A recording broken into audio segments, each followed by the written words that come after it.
Sir പറഞ്ഞു നോമ്പൊരു ചികിത്സ അല്ല എന്ന് സാറ് സൂചിപ്പിക്കുകയുണ്ടായി. എങ്കിലും നോമ്പെടുക്കുന്ന സമയത്ത് നമ്മൾ ശ്രദ്ധിക്കേണ്ട കാര്യങ്ങൾ എന്തൊക്കെയാണ്, പ്രത്യേകിച്ച് നമ്മൾ ഈ ഒരു ജീവിതശൈലി രോഗങ്ങളുടെ ഒക്കെ ഈ ഒരു കാലഘട്ടത്തിൽ? നോമ്പ് നമ്മൾ എടുക്കുന്നത് സൃഷ്ടാവിൻ്റെ തൃപ്തിക്ക് വേണ്ടിയാണ്, സൃഷ്ടാവ് നമ്മളോട് കൽപ്പിച്ചതുകൊണ്ടാണ്. എന്നാൽ ആ നോമ്പ് തന്നെ ശരിയായ രീതിയിൽ നമ്മൾ എടുക്കേണ്ടതുണ്ട്. ഇപ്പോൾ ഞാനൊരു ചികിത്സകൻ എന്ന നിലയിൽ, ഒരു അക്യുപഞ്ചറിസ്റ്റ് എന്ന നിലയിൽ ഞാൻ എൻ്റെ രോഗികളോട് കൊടുക്കുന്ന കൃത്യമായിട്ടുള്ള നിർദ്ദേശങ്ങളുണ്ട്. പൊതുവേ നമ്മൾ രോഗികളോട് പറയുന്ന കാര്യങ്ങൾ രോഗം മാറാൻ ആവശ്യമായ കാര്യങ്ങൾ, ആരോഗ്യകരമായിട്ടുള്ള സന്മാർഗമാണ് നമ്മൾ രോഗികളോടെന്നും പറഞ്ഞുകൊണ്ടിരിക്കുന്നത്. അത് ഭക്ഷണശീലമായാലും വെള്ളത്തിൻ്റെ കാര്യമായാലും വിശ്രമമായാലും ഏത് കാര്യം.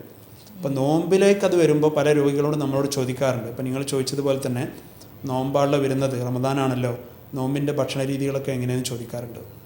അത് കൃത്യമായി അവർക്ക് പറഞ്ഞു കൊടുക്കാറുണ്ട്. അപ്പോൾ അതിൽ പ്രധാനമായിട്ടും നമ്മൾ നോമ്പിന് വരുന്ന ഭക്ഷണ രീതി എന്ന് പറയുന്നത് ഭക്ഷണമല്ല മെയിനായിട്ട് വരുന്നത്, അത് അത്താഴം. അത്താഴത്തെക്കുറിച്ച് പറയുകയാണെന്നുണ്ടെങ്കിൽ അത്താഴം സാധാരണ ആളുകൾ കണ്ടുവരുന്നത് പിറ്റേ ദിവസം വൈകുന്നേരം വരെ പിടിച്ചു നിൽക്കാനുള്ള ഒരു എനർജി ലഭിക്കാനുള്ള ഒരു രീതിയായിട്ടാണ് കണ്ടുവരുന്നത്. യഥാർത്ഥത്തിൽ അത്താഴം അതല്ല. കാരണം അത്താഴവും നേരത്തെ പറഞ്ഞതുപോലെ തന്നെ തസഹറു, നബി സല്ലല്ലാഹു അലൈഹി വസല്ലം പറഞ്ഞു, നിങ്ങൾ അത്താഴം കഴിക്കുക, അതിൽ ബറക്കത്തുണ്ട്, ഗുണമുണ്ട് എന്നാണ് പറഞ്ഞിട്ടുള്ളത്. ഇനി പ്രവാചകൻ്റെ അത്താഴം എന്തായിരുന്നു? പ്രവാചകരുടെ അത്താഴം എന്തായിരുന്നു? അതുപോലെ തന്നെ അന്നത്തെ ആളുകളുടെ നോമ്പ് നിർബന്ധമാക്കപ്പെട്ട കാലത്തും പിന്നീടുള്ള സഹാബത്തിൻ്റെ ചരിത്രങ്ങളൊക്കെ നമ്മൾ എടുത്തു നോക്കുമ്പോൾ ഇന്നത്തെ രീതിയിലുള്ള അത്താഴമാണോ അവർ കഴിച്ചിരുന്നത്? ഒരിക്കലല്ല. അപ്പോൾ ഇന്ന് നമ്മൾ അത്താഴത്തെ കാണുന്നത് ഒരു എന്താ പറയുക, ഇപ്പോൾ ഞാൻ എൻ്റെ ചെറുപ്പത്തിലൊക്കെ കണ്ടിട്ടുണ്ട്, ചെറിയ കുട്ടിയായിരുന്ന സമയത്ത് തന്നെ അന്നത്തെ ശൈലി തന്നെ തെറ്റായ രീതിയിലാണ്. കാരണം വൈകുന്നേരം വരെ നോമ്പെടുക്കണമെങ്കിൽ നല്ലപോലെ ഭക്ഷണം കഴിക്കണം, വയറ് നിറച്ച് ഭക്ഷണം കഴിക്കണമെന്ന് പറഞ്ഞ് സാധാരണ ഭക്ഷണത്തിന് പുറമെ ഒരു ചോറിൽ പഴവും നെയ്യൊക്കെ ചേർത്തിട്ട് കുഴച്ചിട്ട് കഴിക്കുന്ന ഒരു പരിപാടി ഉണ്ടായിരുന്നു. അപ്പോൾ നോമ്പിൻ്റെ അത്താഴം എന്ന് പറഞ്ഞാൽ ഒരിക്കലും വൈകുന്നേരം വരെ നിലനിൽക്കാനുള്ള ഒരു എനർജി അല്ല, മറിച്ച് തസഹറു ഫ ഇന്ന സുഹൂറ ബറക്ക, തീർച്ചയായിട്ടും ആ അത്താഴത്തിൽ എന്തുണ്ട്? ബറക്കത്തുണ്ട്, ഗുണമുണ്ട് എന്ന അടിസ്ഥാനത്തിൽ. കാരണം ചില സമുദായക്കാരൊക്കെ നോമ്പെടുത്തിരുന്നത് അത്താഴം കഴിക്കാതെയാണ്. പലപ്പോഴും നമുക്ക് നോക്കിയാൽ അറിയാൻ പറ്റും, ഇസ്ലാമിലെ പല ആചാരങ്ങളും മറ്റു മതങ്ങളിലെ ആചാരങ്ങളുമായിട്ട് സാമ്യമുണ്ട്. എന്നാൽ ചില വ്യത്യാസങ്ങൾ അതിൽ പ്രവാചകർ മാറ്റം വരുത്തിയിട്ടുണ്ട്. അതായത് മറ്റുള്ള മതത്തിനെ പോലെ ആവരുത് എന്നുള്ള രീതിയിൽ. അതിൽപ്പെട്ട ഒന്നാണ് അത്താഴം.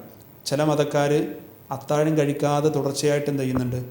നോമ്പെടുക്കുന്ന രീതികളുണ്ട്. അപ്പോൾ അത്താഴം എന്ന് പറയുന്നത് ആ ഒരു ബർക്കത്തിനെ ഉദ്ദേശിച്ചിട്ട്, ആ ഗുണത്തിനെ ഉദ്ദേശിച്ചിട്ട് മാത്രമാണ് നമ്മൾ ആ സമയത്ത് കഴിക്കുന്നത്.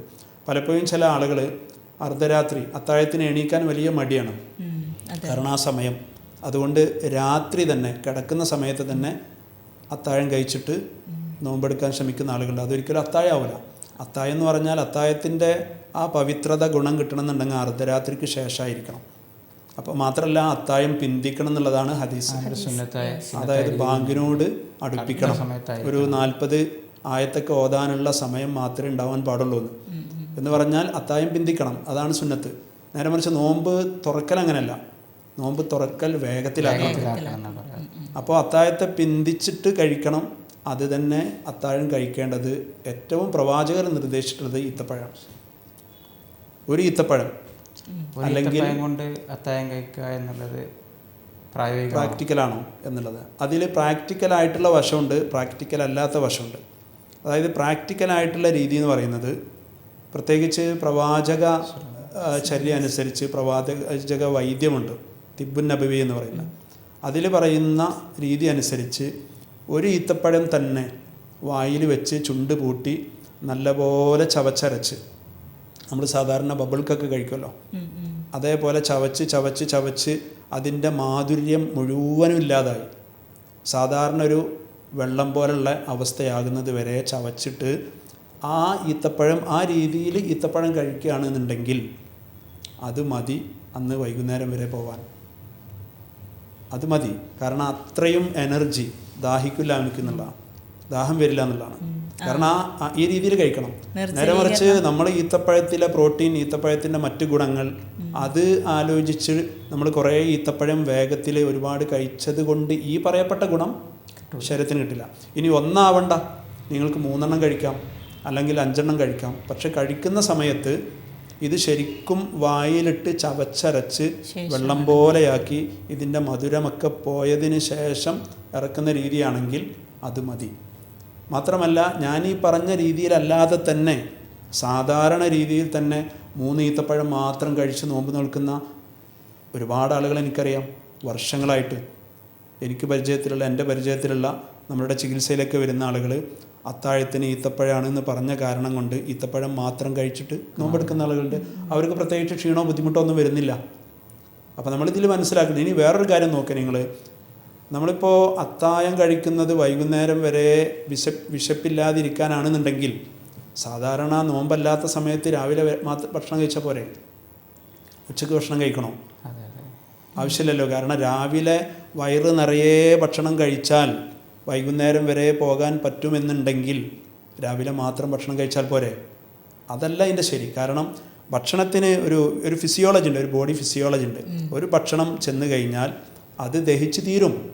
അതിനി എത്ര നിങ്ങൾ ക്വാണ്ടിറ്റിയുള്ള ഭക്ഷണം കഴിച്ചാലും ശരി, ആ സമയം ഒരു 4 മണിക്കൂർ 5 മണിക്കൂർ കൊണ്ട്. അപ്പോൾ ഉദാഹരണമായിട്ട് നിങ്ങളൊരു 4.5 മണിക്ക് ഭക്ഷണം കഴിച്ചാൽ 5:30, 6:30, 7:30, 8:30, 9:30 പ്രഭാതമാകുമ്പോഴേക്കും ആ ഭക്ഷണം എന്തായി? ദഹിച്ച് തീർന്നു. അപ്പോൾ ഒരിക്കലും നമ്മൾ അത്താഴത്തെ ഓവറായിട്ട് എന്ത് ചെയ്യേണ്ട ആവശ്യമില്ല, കഴിക്കേണ്ട ആവശ്യമില്ല. ഏറ്റവും നല്ലത് ഫ്രൂട്ട്സുകളാണ്. അതിലേറ്റവും നല്ലത് ഈത്തപ്പഴമാണ്. ഈത്തപ്പഴം എന്തെന്നാലും കഴിക്കുക. കൂടെ വേണമെങ്കിൽ തണ്ണിമത്തൻ, അതുപോലെ തന്നെ കുക്കുംബർ, അതല്ലെങ്കിൽ നട്ട്സുകൾ ഉൾപ്പെടുത്താം. ഏറ്റവും നല്ലത് കുക്കഡല്ലാത്ത റോ ഫുഡുകളാണ് അത്താഴത്തിന് നല്ലത്.